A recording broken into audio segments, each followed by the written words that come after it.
नमस्कार, think tank पर आप सभी का स्वागत है। सभी जानते हैं प्रधानमंत्री नरेंद्र मोदी हमारे देश के लिए कितने बड़े बड़े और सही फैसले लेते हैं।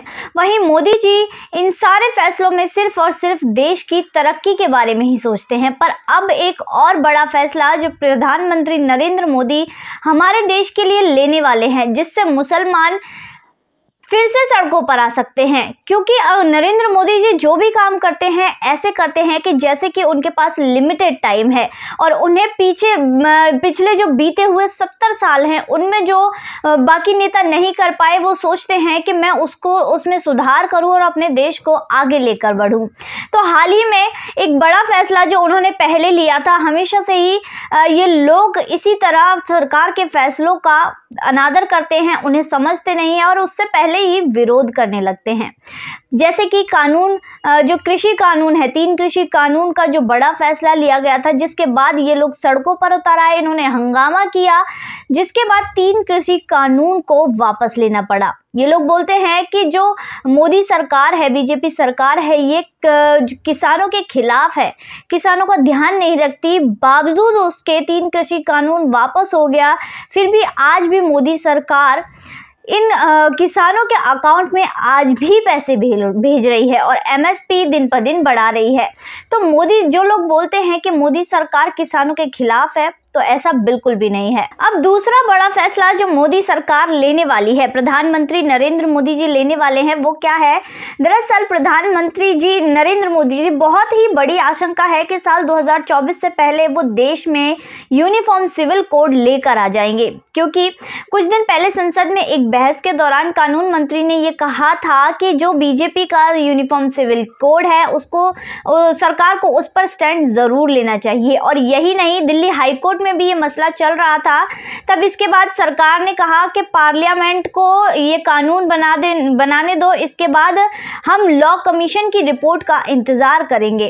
पर आज अब वो दिन आ गया है। लेकिन आज यूनिफॉर्म सिविल कोड को लेकर सुप्रीम कोर्ट में जो है एफिडेविट दाखिल कर दिया गया है, जिसमें साफ तौर पर कहा गया है कि जो अलग अलग कानून हैं वो पूरे देश में एक खतरा बन सकते हैं या देश के एकता के लिए सही नहीं है। इसलिए यूनिफॉर्म सिविल कोड का लाना या होना बहुत ही जरूरी है। इससे पहले आपको याद होगा, उत्तराखंड में यूनिफॉर्म सिविल कोड का पायलट प्रोजेक्ट लाया गया था, जिससे संकेत मिल गए थे कि देश में ये बड़ा बदलाव तो होने ही वाला है।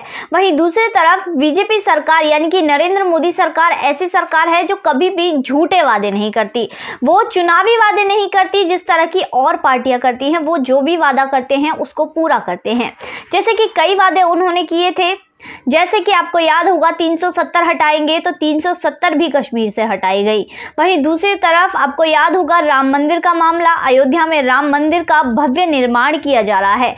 इस फैसले को आने में कितने सालों लग गए, वहीं मोदी सरकार ने इसमें अहम भूमिका निभाई और इसके बाद राम मंदिर का भी निर्माण हुआ।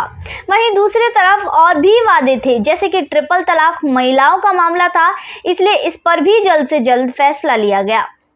वहीं 3 कृषि कानून जो आया था, वो लिया तो इसलिए था कि जो हमारे देश के जो है किसान हैं वो अपलिफ्ट हो सके। पर शायद कुछ समुदाय को, कुछ लोगों को ये पसंद नहीं था। वो आज अपने घर में चुपचाप कंबल ओढ़कर बैठे होंगे, एसी चलाकर बैठे होंगे, उन्हें कोई फर्क नहीं पड़ता। पर ये 3 कृषि कानून वापस ले लिए गए।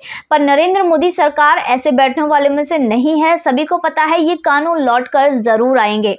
वहीं 2 संकट जो इस बीच में हमारे देश के आ गए, जैसे कि पहला कोरोना था और इसके बाद रूस यूक्रेन युद्ध, जिससे अर्थव्यवस्था नीचे चली गई। अब धीरे धीरे हमारा देश अर्थव्यवस्था को मजबूत फिर से कर रहा है और फिर से इसी गति में आगे बढ़ेगा। यहाँ पर पीएफआई पर बैन लगाया गया। अब ऐसे जो लोग हैं जो देश में दंगा फैलाने का काम करते हैं, इसके अलावा मुस्लिमों को भड़काने का काम करते हैं, उन पर सबसे पहले रोक लगानी है।